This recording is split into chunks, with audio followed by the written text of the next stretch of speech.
Hello, good morning. स्वागत है आप सभी का द न्यूज़ टाइम्स पे। आज हम बात करेंगे टुडेज करंट अफेयर क्वेश्चंस के बारे में।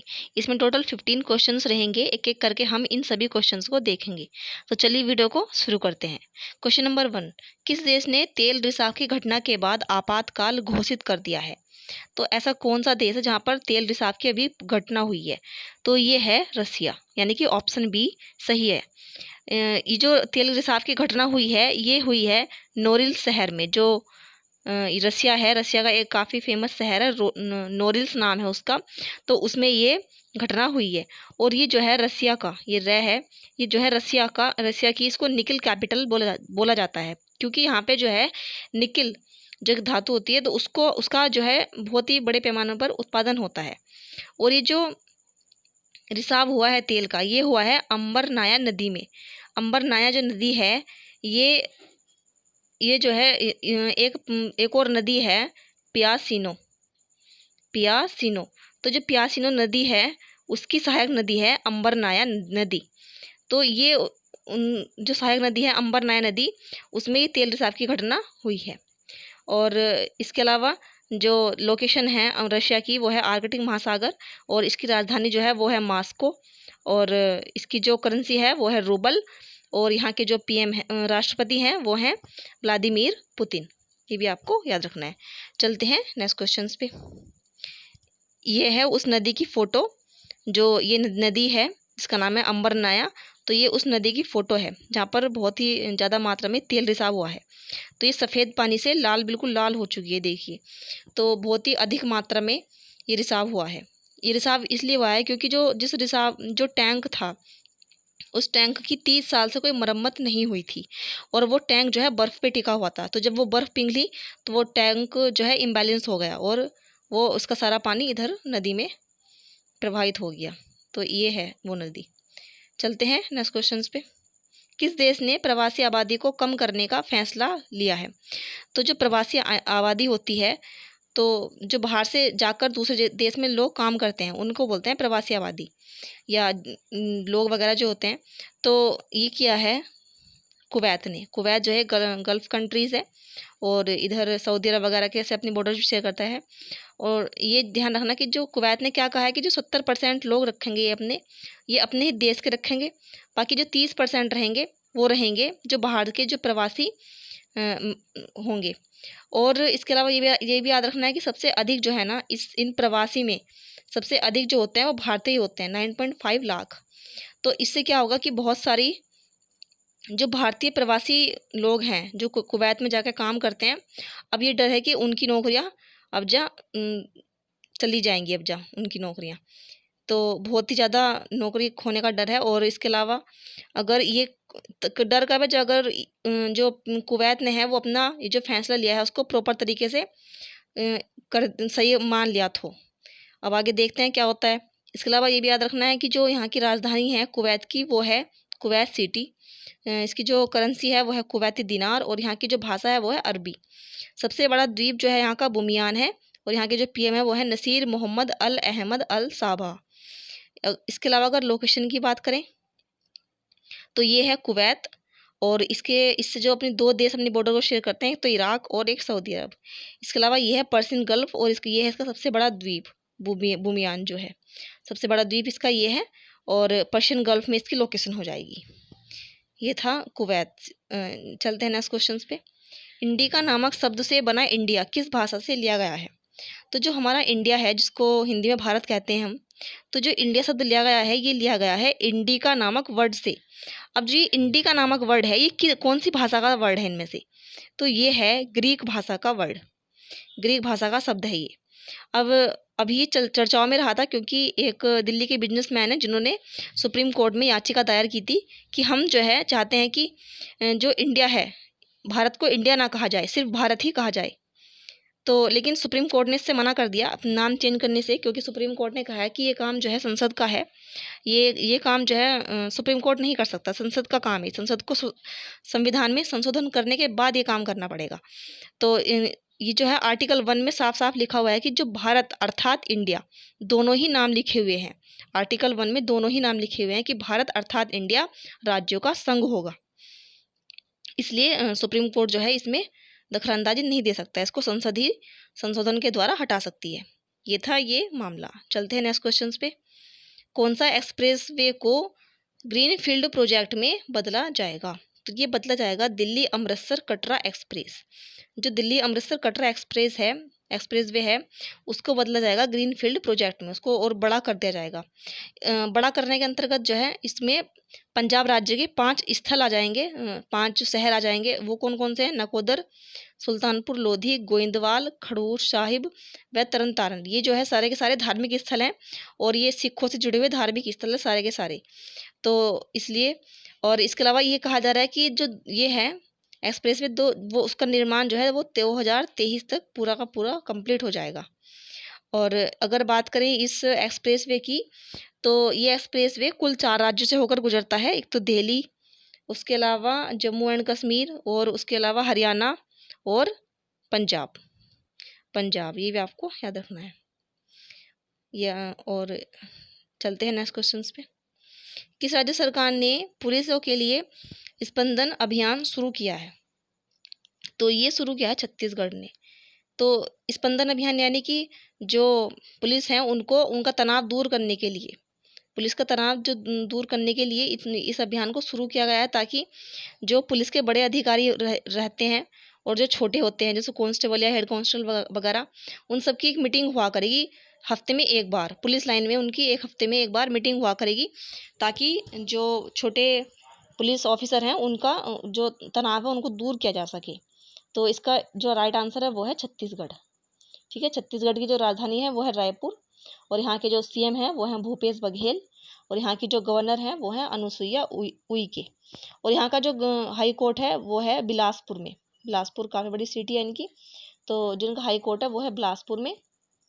यहाँ के जो प्रथम मुख्यमंत्री थे अजीत जोगी, उनका भी निधन हुआ है कुछ दिन पहले ही। और इसके अलावा ये भी याद रखना कि जो यहाँ का लोक नृत्य है फेमस, वो है सुआ नृत्य और कर्मा नृत्य। इसके अलावा सरहुल नृत्य भी यहाँ पे काफ़ी फेमस है। और अगर जनजातियों की बात करें तो एक जनजातियों के जो विशेष पर्व होते हैं जो जनजातियाँ मनाती हैं, दंतेश्वरी नामक जो पर्व है वो बनाती है बस्तर की जनजातियाँ, और गोंड जनजाति जो है वो मनाती है मेघनाद नामक पर्व। ये आपको याद रखना है। इसके अलावा एक जलप्रपात जो है इंद्रावती नदी पे है जलप्रपात, उसका नाम है चित्रकूट जलप्रपात, तो वो यहीं पे स्थित है। चलते हैं नेक्स्ट क्वेश्चन पे। एक बार छत्तीसगढ़ की लोकेशन देख लेते हैं। इधर झारखंड, इधर यूपी, मध्य प्रदेश, महाराष्ट्र, तेलंगाना और उड़ीसा, ये हैं 6 राज्य जिनसे अपनी बॉर्डर शेयर करता है। आंध्र प्रदेश से अपनी बॉर्डर शेयर नहीं करता, थोड़ा कट है इधर ये। तो ये कुल 6 राज्य हैं जिनसे अपनी बॉर्डर शेयर करता है। चलते हैं नेक्स्ट क्वेश्चन पे। और ये इसका जो फॉर्मेशन हुआ था वो मध्य प्रदेश से अलग होकर बना था ये छत्तीसगढ़। और कब बना था? ये 26वां राज्य बना था भारत का। कब? 1 नवंबर 2000 को। 1 नवंबर 2000 को ये बना था। चलते हैं नेक्स्ट क्वेश्चन पे। किस केंद्र शासित प्रदेश ने सरकारी कर्मचारियों की सैलरी ट्रैकिंग के लिए मेरा वतन ऐप लॉन्च किया है? तो ये लॉन्च किया है जम्मू कश्मीर ने, कि सैलरी अभी तक कहाँ पहुँची, ये सब सैलरी को ट्रैक करने के लिए ये ऐप लॉन्च किया गया है, मेरा वतन ऐप। इसमें कोई भी अपना सैलरी वगैरह का जो भी नंबर वगैरह होता है उसको डाल कर देख सकता है कि सैलरी आई कि नहीं।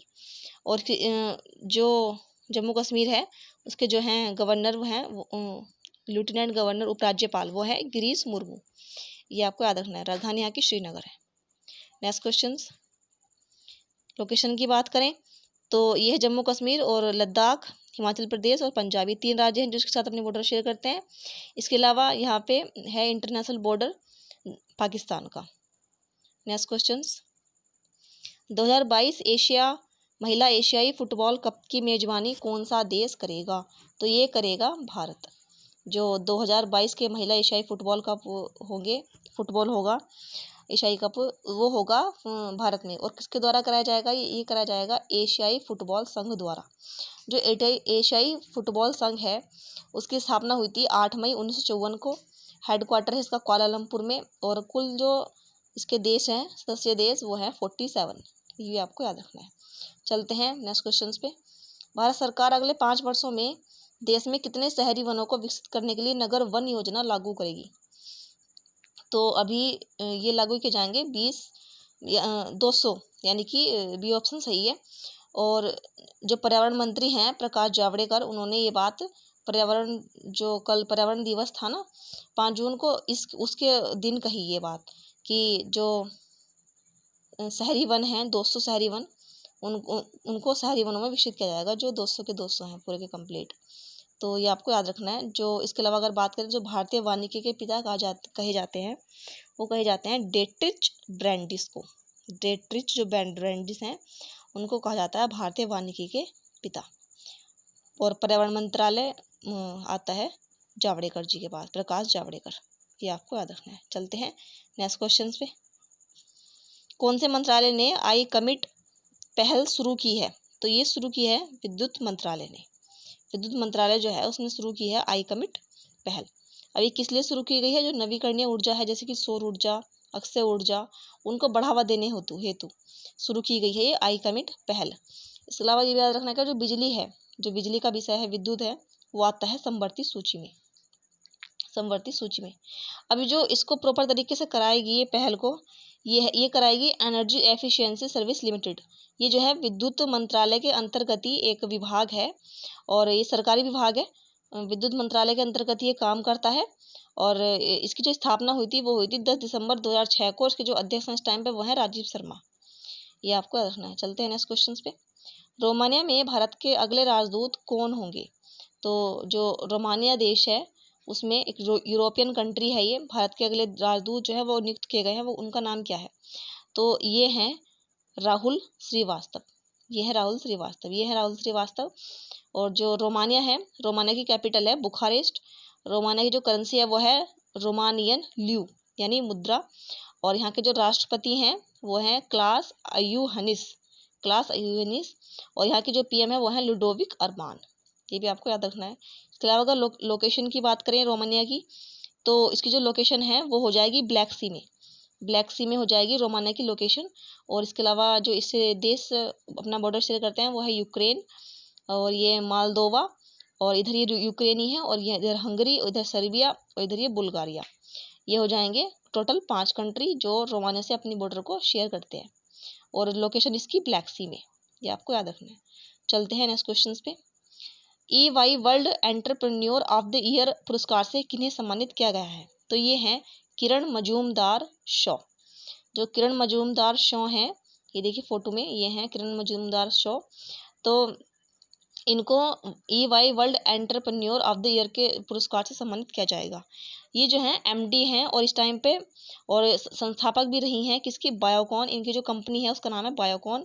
ये IT कंपनी है एक, और इसकी जो स्थापना हुई थी वो हुई थी 1978 को, और संस्थापक भी यही थी इस कंपनी की। और इसका जो हेडक्वार्टर है वो है बेंगलुरु में। इसके जो CEO हैं वो हैं Arun Suresh Chandavarkar. Next question. Forbes magazine की सबसे ज़्यादा कमाई करने वाले सेलिब्रिटीज़ लिस्ट में इकलौते भारतीय कौन है? अभी जो फोर्ब्स ने जारी किया है सेलिब्रिटीज़ लिस्ट, उसमें जो इकलौते भारतीय है वो है अक्षय कुमार, और जो इनकी रैंक है वो है 52 नंबर पे है ये। फर्स्ट की बात करें तो वो फर्स्ट पे है काइली जेनर। ये आपको याद रखना है। इसके अलावा अभी कुछ दिन पहले जो टॉप खिलाड़ी हैं उनकी रैंक जारी की गई थी, उसमें जो इकलौते भारतीय थे वो थे विराट कोहली। ये भी आपको याद रखना है। वो भी फोर्ब्स के द्वारा ही फोर्ब्स जो मैगजीन है उसके द्वारा ही जारी की गई थी। चलते हैं नेक्स्ट क्वेश्चन पे। Centre for science and environment द्वारा जारी रिपोर्ट के अनुसार वर्ष 2019 में भारत में मौसम संबंधी आपदाओं के कारण कितने लोग विस्थापित हुए हैं? यानी विस्थापित यानी एक जगह से दूसरी जगह पर जिनका घर छूट गया है, जो अपने घर छोड़कर भाग चले गए हैं कहीं और दूसरी जगह पर, तो मजबूरी में उन्हें अपना घर छोड़ना पड़ा। वो आप मौसम, और ये मौसम संबंधी आपदा है मतलब कोई तूफान वगैरह आएगा, जैसे कि अभी अम्फान तूफान आया था, तूफान वगैरह के आने से या चक्रवात के आने से, इस तरह से, या फिर भूकंप वगैरह के आने से, तो ये सब जो है कितने लोग टोटल विस्थापित हुए हैं, एक जगह से दूसरी जगह पर गए हैं। तो ये टोटल जो नंबर बताया जा रहा है वो है 50 लाख। तो 50 लाख जो है भारत में सबसे, और ये पूरे वर्ल्ड में सबसे ज़्यादा है। सबसे ज़्यादा जो विस्थापित हुए हैं वो भारत में ही विस्थापित हुए हैं। ये भी आपको याद रखना है। चलते हैं नेक्स्ट क्वेश्चन पे। आवधिक श्रम बल सर्वेक्षण के अनुसार भारत की बेरोजगारी दर जो है वो 2018-19 में कितने प्रतिशत है? 2018-19 में जो भारत की बेरोजगारी दर है वो कितने प्रतिशत है? तो ये है 5.8%, यानी कि ऑप्शन बी सही आंसर है। इसके अलावा अगर जो 2017 में की बात करें तो वो थी 6.1%, यानी कि अब कम हुई है कुछ, अब कुछ हालत ठीक हुई है। अब 2020 में फिर से ऐसी हो जाएगी, क्योंकि नौकरियां वैसे ही कम है कोरोना वायरस की वजह से। और ये जो जारी किया गया है, ये सर्वेक्षण जो हुआ था, ये हुआ था सांख्यिकी एवं कार्यक्रम कार्यान्वयन मंत्रालय के द्वारा। ये भी आपको याद रखना है। चलते हैं नेक्स्ट क्वेश्चन पे। किस राज्य सरकार ने ऑनलाइन अपशिष्ट प्रबंधन प्लेटफॉर्म शुरू किया है? ऑनलाइन अपशिष्ट प्रबंधन प्लेटफॉर्म जो शुरू किया है वो शुरू किया है आंध्र प्रदेश ने। आंध्र प्रदेश ने। आंध्र प्रदेश की राजधानी है हैदराबाद। अभी अमरावती इसकी राजधानी नहीं है, क्योंकि अमरावती जो राजधानी बनेगी इसकी, वो बनेगी 2024 में, 10 साल बाद। ये भी आपको याद रखना है। इसके अलावा जो क्यों किया गया है कि ताकि तरल अपशिष्ट जो होता है वो खतरनाक वायु प्रदूषकों के प्रबंधन के लिए इसको प्लेटफॉर्म को शुरू किया गया है, ऑनलाइन प्लेटफॉर्म को। यहाँ के जो सीएम है वो है वाई.एस. जगनमोहन रेड्डी, और यहाँ के जो गवर्नर हैं वो हैं विश्वभूषण हरिचंद्रन। ये भी आपको याद रखना है। और अगर इसकी लोकेशन की बात करें आंध्र प्रदेश की, तो वो है यहाँ पर उड़ीसा, और यहाँ पे है तेलंगाना, कर्नाटक और तमिलनाडु। और इधर ये है बंगाल की खाड़ी, बे ऑफ बंगाल। और इसके अलावा ये भी याद रखना है कि गुजरात के बाद जो दूसरे नंबर की सबसे ज़्यादा जो कोस्टल लाइन है, वो सबसे ज़्यादा दूसरे नंबर पर, सेकंड नंबर पर कोस्टल लाइन लंबी जो है वो आंध्र प्रदेश की, और फर्स्ट नंबर पे जो है वो है गुजरात। ये भी आपको याद रखना है। चलते हैं नेक्स्ट क्वेश्चन पे। तो ये था हमारा आज का सेशन। ये वीडियो आपको कैसी लगी कमेंट करके जरूर बताएं। इसके साथ ही वीडियो को लाइक करें, शेयर करें, चैनल को सब्सक्राइब करें, बेल आइकन को जरूर भी प्रेस कर लें, ताकि हमारी हर वीडियो की नोटिफिकेशन आपको आसानी से मिल सके। Thanks for watching. जय हिंद, जय भारत।